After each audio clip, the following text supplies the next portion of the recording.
You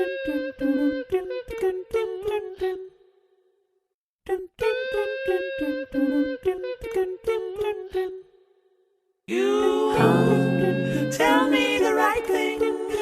Oh, you tell me the right thing. Oh, you tell me the right thing. What's up, my beautiful people, and welcome back to another episode of This Isn't That. I know. Before y'all even say it, like, girl, where have you been? Trust me, I know. Okay? And honestly, the first thing I want to do before we even get into anything else is apologize. Like, seriously, from the bottom of my heart, apologize. I truly am sorry, guys. I disappeared. And not just for a day and not just for a week, but an entire month. Okay? Countless opportunities to record. And I just disappeared like I entered some witness protection program or got recruited by the CIA or something. You know what I'm saying? And the reality, y'all, is much less exciting. I've just been out here being dumb.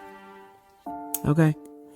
Now, before anybody gets offended and y'all get to typing crazy shit in my reviews,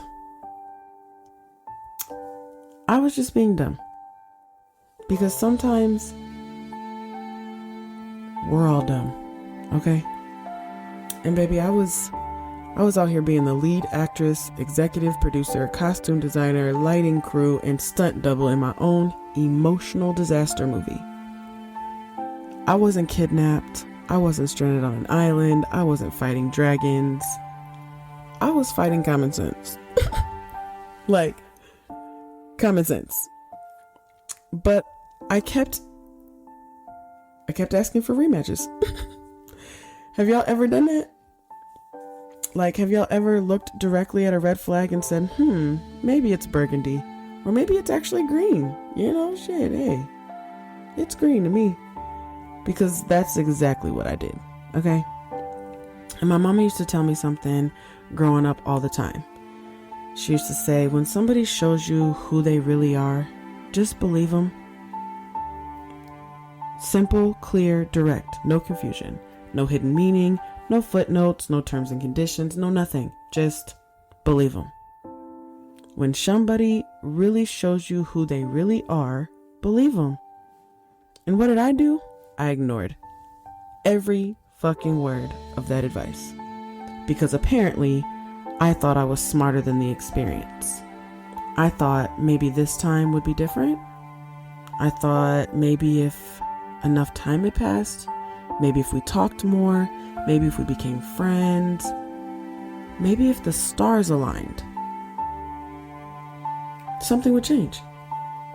Spoiler alert, nothing changed. Nothing.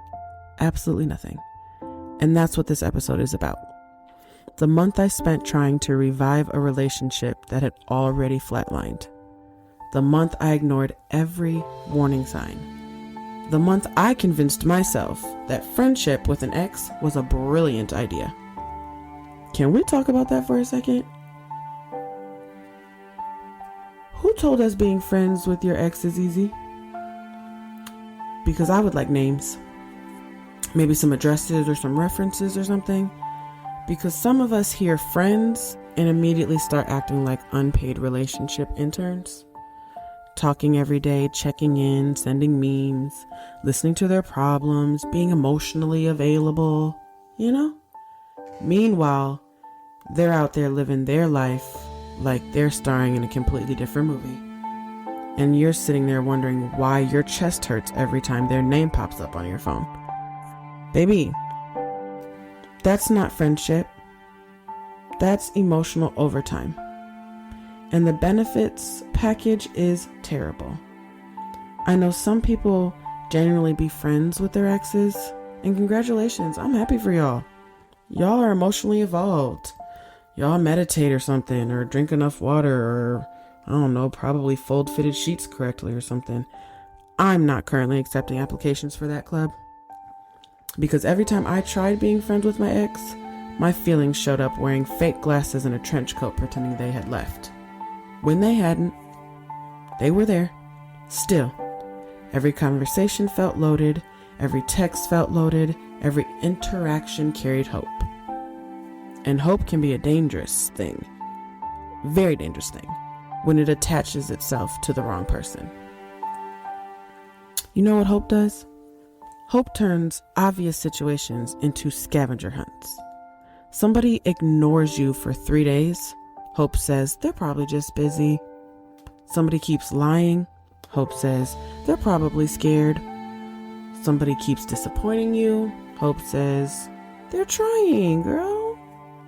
Meanwhile, reality is standing in the corner screaming, girl, get up. But hope has noise-canceling headphones. And that's where I was, living off hope, ignoring evidence and creating excuses. Maybe even building castles out of breadcrumbs. I don't know. Shit. Tell me I'm not the only one, please. Matter of fact, pause this episode and ask yourself, have you ever stayed long enough because of potential? Have you ever ignored facts because you liked the fantasy better? Have you ever convinced yourself somebody would become the person you needed them to be? Because if your answer was yes to any of those, welcome. Pull up a chair. Get comfortable. We're all healing here. Okay? Now, while all of this was happening, life was still moving. Okay? I started my new job. I was trying to adjust to that, trying to balance motherhood, trying to create content, trying to keep everything together. And instead of pouring my energy into the things that were actually growing, I was pouring into something that was already dead. And you know what's funny? Sometimes we water dead plants longer than we water ourselves. And for a moment, that's exactly what I did. I kept pouring and pouring and pouring into something that had already stopped growing. Meanwhile, here we go again, things that deserved my attention were sitting right here waiting for me. This podcast included, my audience included, and for that, y'all, I'm sorry, because y'all deserve consistency, y'all deserve the honesty, and y'all deserve better than disappearing without a word. So thank you, okay? Thank you for your patience, thank you for your support, thank you for checking on me, and thank you for allowing me space to be a human, because humaning has been hard lately. Okay, but I'm back, and since we're here, I might as well tell y'all exactly how this whole thing blew up in my face. And trust me, the story gets worse, much worse. Now, I wish I could tell you this story started with clarity, like I woke up one morning, journaling my feelings and drinking some water, and made a peaceful decision to walk away, but no, that's not what happened. What happened was a slow emotional spiral dressed up as optimism. That stage after a breakup where you start negotiating with reality, where you're like, okay, maybe we don't have to be together. Maybe we can just be cool, And then cool turns into texting, and texting turns into checking in, and checking in turns into why are you not replying like a man who loves me but is emotionally confused? That was me, fully committed. Unemployed in the Department of Good Decisions. Now let me be honest about something real quick. When you ignore the red flags long enough, they don't just disappear, they multiply. They start recruiting. They start bringing friends. They start setting up camp in your life like they pay rent or something. Hello? And I was walking around acting like I didn't see a whole parade of warning signs. But I did. I saw them. I just didn't want to accept them, because accepting them would mean accepting the truth. And the truth is expensive when you've already invested your feelings. So instead of leaving, I stayed in this weird in-between space, half healed, half hoping, half delusional. Yes, I said 3 times because that's how unstable it was. Now let's get into the part y'all really are waiting for. The day everything snapped. So I'm already emotionally overloaded at this point, okay? I'm trying to be cool. I'm trying to be unbothered. I'm trying to act like I'm not analyzing every interaction like a forensic crime scene. Meanwhile, my intuition is in the backseat screaming, turn around. Turn around. But I just kept on driving, literally and emotionally. So I ended up pulling up to his house. Now, before anybody jumps to conclusions, let me just say this. I'm not in a calm, rational, let me just drop this off energy. No, this was more like I need answers, and I also need to see what's going on with my own eyes because my imagination is already doing backflips. And let me tell you something about intuition. Intuition doesn't whisper because it's unsure. It whispers because it already knows. But I wasn't listening. So I got there, and I saw what I saw, which was exactly what my intuition had been trying to warn me about for months. Same girl, same situation, same pattern, same disrespect, wrapped in different excuses. And in that moment, something in me shifted. And y'all, not in a cute I'm healing or I'm healed now kind of way. No. No, not at all. But in a everything I ignored just showed up in HD clarity type of way. It wasn't just about them. It was about every time I told myself it's not that deep. Every time I said he didn't mean it like that. Every time I convinced myself maybe I'm overthinking. No, baby. I was underreacting to everything. And that realization, it hit me like a freight train with no fucking brakes. So now I'm standing there with emotions I can't even name properly. Anger, hurt, embarrassment, shock, disappointment, and the worst one, self-betrayal. Because there's a special kind of pain that comes from realizing you ignored yourself. Now here's where I need to be real with y'all. What happened next is not something I'm proud of, not something I'm going to romanticize, and not something I'm going to dress up with music and aesthetic lighting, okay? In that moment, I lost emotional control, and I put my hands on him. And I need to be very clear when I say this, I am not glorifying that, and I'm not excusing that, and I'm definitely not pressing that as a strength or presenting that as a strength, okay? That was an emotional overflow. That was pain with no outlet, and it was really immaturity in real time. And I had to sit with that afterwards. Really sit with it. Because being hurt does not give you permission to hurt someone else. Even when you feel justified. Even when you feel disrespected. And even when everything in you is screaming, just do it. Okay? You still have to own your response. And I do. Okay? This is me owning it. Now let me tell you something else that nobody else talks about.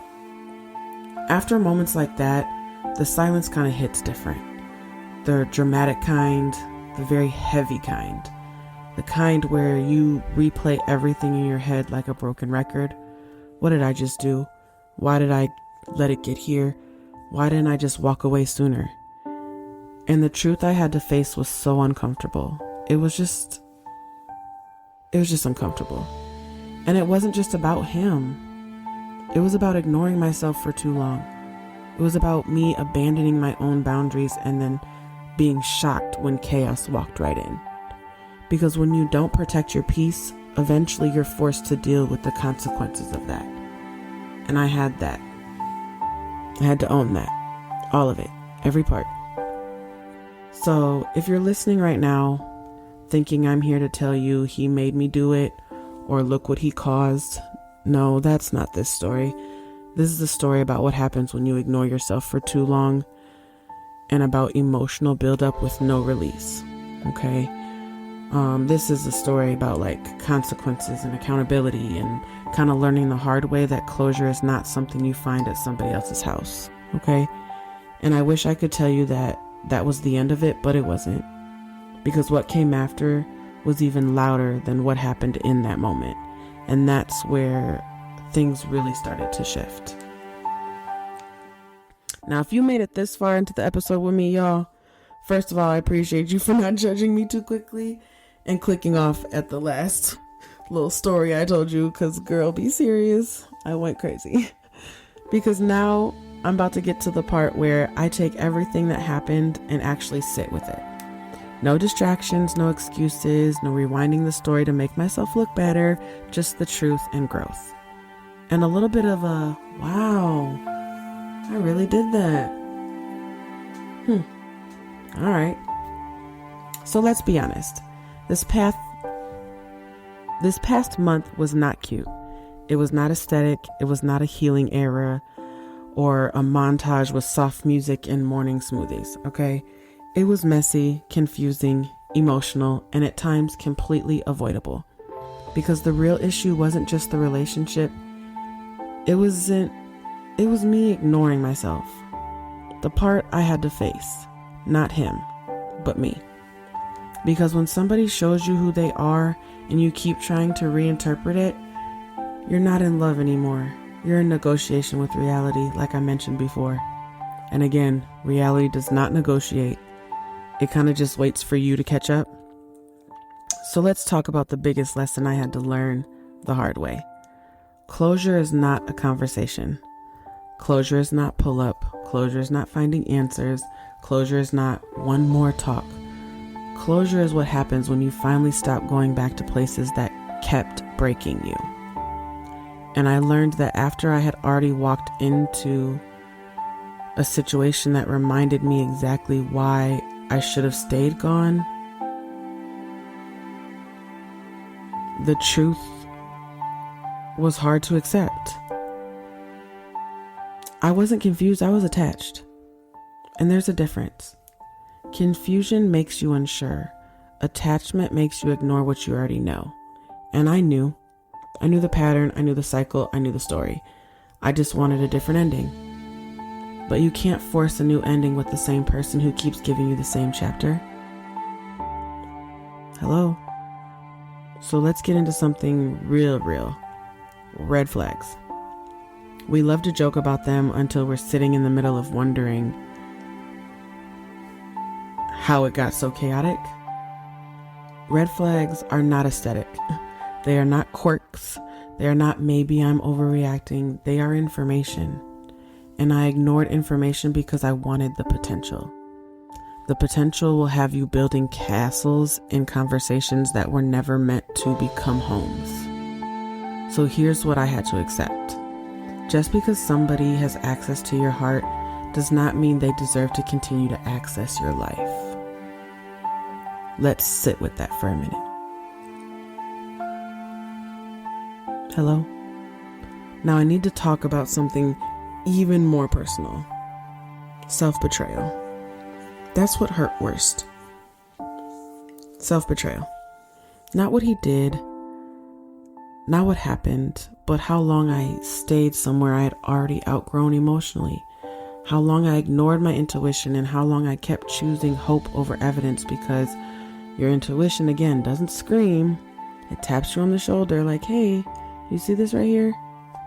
And I kept brushing it off until life made me sit all the way down and pay attention.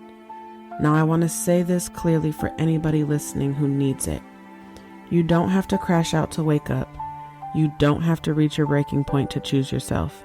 And you don't have to wait until something explodes to realize it wasn't already stable.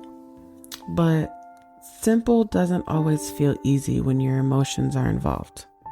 Sometimes a lot of that sounds simple to just, let go of, but it's not. So let me give you a this isn't that moment. This isn't chasing someone who keeps showing you they're not consistent. This isn't rewriting somebody's behavior into something kinder just because you miss them. This isn't calling confusion love because you don't want to sit with loneliness. This isn't abandoning yourself to keep access to someone else. This is about choosing clarity and peace and yourself. I'm not coming out of this pretending I've got something perfectly figured out. I'm still human and I'm still learning and I'm still growing. Hello? But what I am doing is becoming a better version of me. Okay? A much better version of me. So before I wrap this up, I just need to say this to my listeners directly. Thank you for sticking with me through the silence, for not giving up on this space, for allowing me to come back honest instead of polished, because I don't take that lightly. And moving forward, I'm showing up differently, guys. Not perfect, not filtered, but at least present, okay? Because this space does deserve consistency, and so do you. And I'm not going to run from any of this again, okay?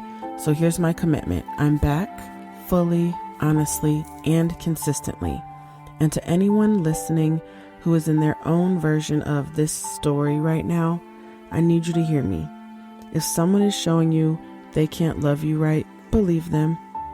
Not because they're evil, not because you're broken, but because peace is not something you should have to beg for.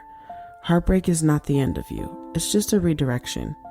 It can be a loud one sometimes, but still a redirection. And you will survive it. You will learn from it. And one day you'll look back and realize you didn't lose them. You lost a version of yourself that you outgrew. And that's the real glow up. So this isn't that. And I promise you, I'm not going back there again.